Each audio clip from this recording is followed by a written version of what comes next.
السلام عليكم ورحمة الله وبركاته. وحشتوني والله بعد أجازة العيد. فيديو. يعني إيه تروح تشتري زبادي تلاقيها بايظة من براند معروف في مصر، والزبادي كلها بايظة. يعني إيه مش اكسباير، يعني مش منتهية الصلاحية ولا حاجة. الراجل والتلاجة خمس درجات، يعني التبريد كويس. طب إيه هل بقى من غش الألبان؟ هل بقى من المواد اللي بيحطوها على الألبان الزبادي ضربت مثلا؟ آه مش فاهم. طب ما تيجي نشوف الفيديو كده، والراجل مصدوم بيفتح قدامنا علبة ورا علبة ورا علبة، ولقى كله بايظ. شوفوا كده الفيديو. ده الهايبر اهو.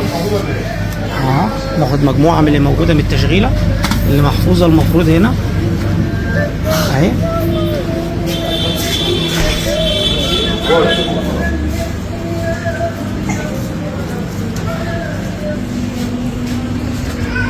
مش العلب سليمه كلها، العلب بس يلا حضرتك الفيديوهات.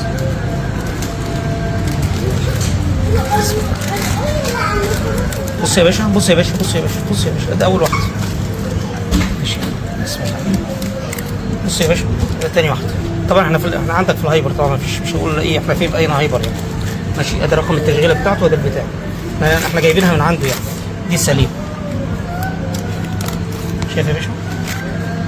طبعا انا هحاسب عليهم طبعا، لان طبعا انا اللي طلبت فتحهم وهحاسب عليهم طبعا. خلاص تمام. نيجي بقى اللي بعد منها. ها؟ انا رحت هناك صورت من هناك. ايه؟ درجة الحرارة، درجة حرارة الثلاجة هناك. احنا لسه جايبينها دلوقتي من قدامهم. درجة حرارة الثلاجة 5 بس عشان سوء التخزين اللي بيقول عليه. ماشي؟ ما خدناها لسه، واخدينها من دلوقتي. هنشوف المجموعة اللي معانا الثانية. اهي. قدام المجموعة الثانية اهي.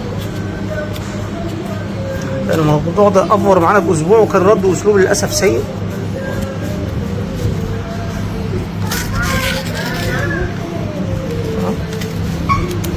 طلع عشان البيه اللي يرد عليا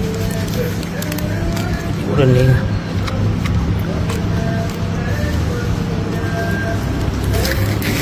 محمد شايف؟ تخيل دي شركة جهينة المفروض ان احنا بنثق فيها بقالنا فترة.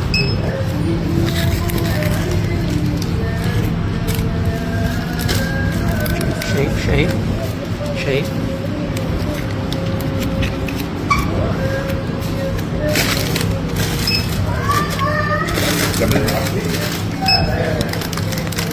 كام واحدة بقى فيهم؟ أداة واحدة. ماشي، أداة واحدة. ماشي، أداة واحدة، أداة واحدة، أداة واحدة بس. تمام. هذا رقم التشغيلة والتاريخ اهو لسه لحد 13/6، ورقم التشغيلة بتاعهم وانتهاء الصلاحية موجودة في العرض بتاعهم.